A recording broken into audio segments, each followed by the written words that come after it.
Hi Aquarius, welcome to your end of April 2021 General Tarot update. It's Raina here. So let's see what is happening. Well, okay, let me tell you something because you are a fixed sign. And guess what? There's going to be a full moon in Scorpio, another fixed sign. The fixed sign that is right behind you. So that's going to affect career matters, but only for some people because it's an early degree.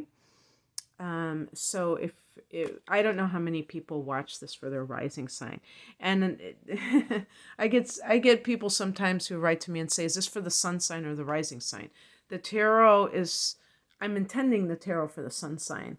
I mean, whatever you identify with, I guess. But astrology, when you watch or listen to astrology online, and they're doing predictive astrology, it can be for your sun or your rising sign. So you have the solar chart, which is your sun information, and your rising sign, which is the natal chart. So the natal chart is often used for predictive purposes the most, I would say. I don't think I'll be mistaken by saying that, but people still do other things. So for those of you that's an early degree Aquarius sun or rising, this can fall in your career sector and can be a boost to your career, some kind of promotion or some recognition, or either by the public or by your colleagues, the industry. And if it's in the 9th house for the rest of you, this is more of maybe taking stock in where you're at in life and what you're, this is the house of philosophy, this is the God house. Also long distance travel, so maybe finalizing plans or ending a trip could also be what is going on for you at the end of April.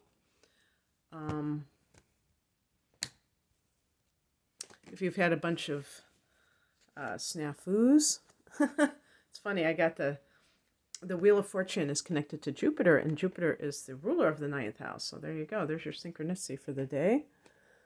And it's very interesting. Who knows? Maybe both of those areas are combined for some people. I'm going to pick an additional card to keep you from hanging on. Uh-oh. This is what happens. I should have left well enough alone. I don't know what it is. Is it superstition that I don't end on certain cards? I don't know about that. It just, like, for instance, the Two of Swords is like, you need to make a decision. I don't know. I like to be more like something is finalized. I don't know.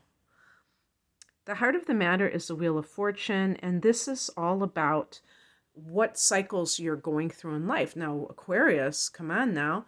You have Jupiter and Saturn both in your sign. So there's the Jupiter connection too. But they're both in your sign. So one of the cycles, so you've got like your sun. I'm assuming that this is your sun, or the first house. You're looking at the rising sign. In both of these, with both of these planets that are not, personal to you, they're kind of more. They're not like generational. They don't have that long of a transit, but in the case of Saturn, it's a few years. So it can, impact your life in significant ways. And I think especially with Jupiter being here and being connected to the Wheel of Fortune, this idea of luck, alignment coming into your life. How is that happening? And really feeling like maybe even that you have the universe on your side. I think we always do, but you might be noticing that things are really working out for you. In the past position, we have the King of Swords, and this is kind of like this is like to me what Aquarius in its highest evolution is all about, is being that person who is in control of how they view things. So they're not, like blown by every wind. It's funny, air, wind. And the reason that that's important is that, sometimes we have experiences or even like seasons in life where it seems like things are a little bit less hunky-dory. And, here's another thing too, is that you had Saturn in Capricorn for several years. That was your 12th house. Now it's in the first house. Now, I don't want to get too far into that, but some of you may still have it in your 12th, depending on what your rising sign, or if you want to look at it from the sun sign perspective, what that sign is. I mean, what degree it's in. But even in those cases, it's leaving that area. And that can be the dark night of the soul. And so you may be feeling more optimistic in your life with Jupiter in your sign, and that can translate into other things working out for you very well. The higher message is the Four of Pentacles, and this is a card, I'm reading this like a spiritual message, but this is like very much with the material world of being very, of having financial security and being, good at managing your resources.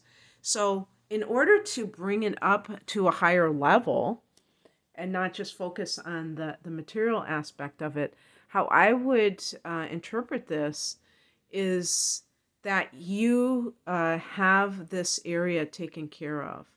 So what else do you need to do to make your life much more magical?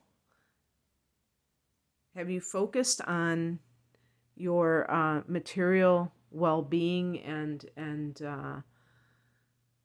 security to the neglect of other areas of life, and neglected those areas? Because if that has been the case, then obviously you're not going to feel this sense of your life being very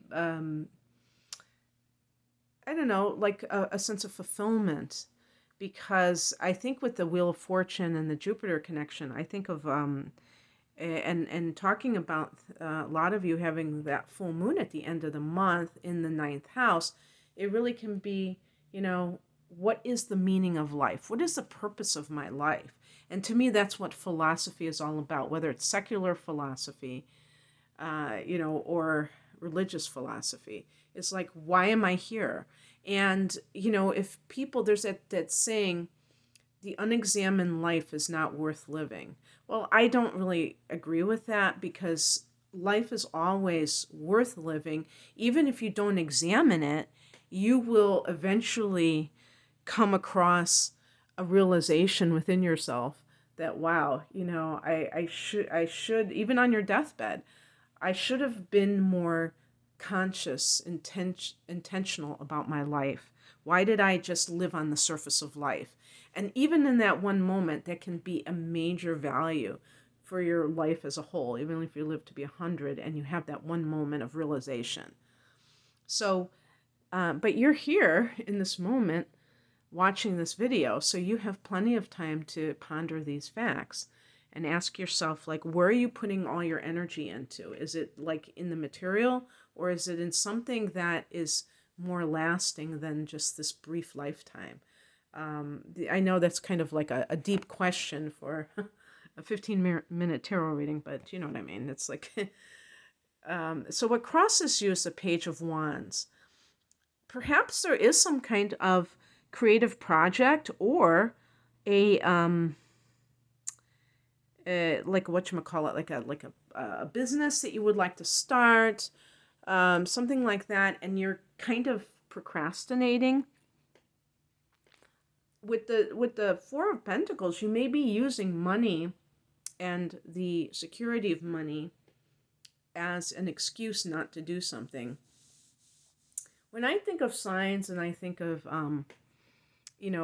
their ability to spend money, I don't think of Aquarius at the top of the list. I think Aquarians tend to be very frugal, let's put it that way. I don't know if you would agree with me, But I really think that that's true.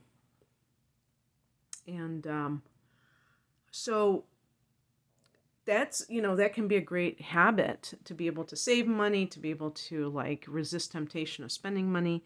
But maybe there's something that you really would like to do, and with Wands energy would really enliven your life, would make you feel great.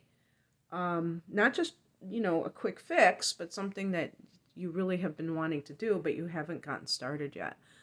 And you use making money. I need to make more money, but maybe you already have enough money and you're just using that as an excuse. So I did draw several swords cards in a row for whatever reason.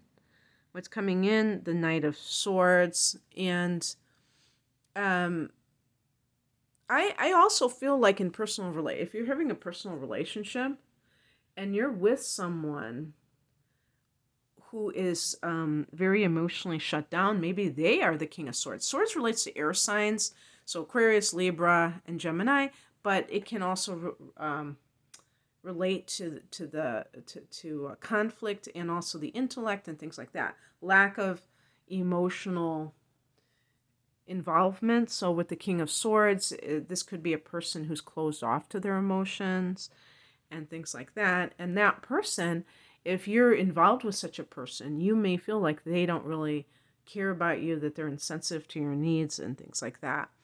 And in that case, what it would be saying is that, there are cycles in life. And maybe at one time this person was really important for you, but now you don't feel that same kind of connection with that person, and you feel like they're shutting you out.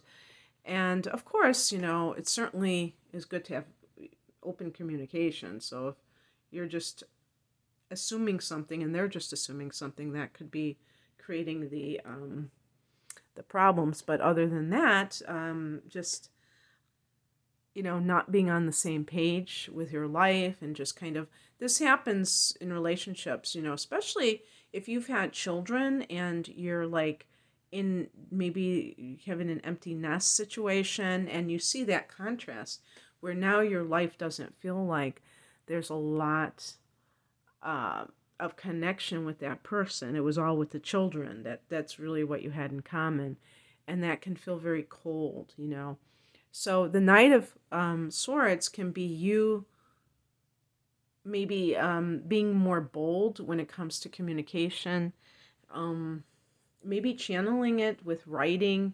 And if this is something work-related, doing some kind of intellectual work, writing, being a lawyer, consulting a lawyer, that could be a Knight of Swords.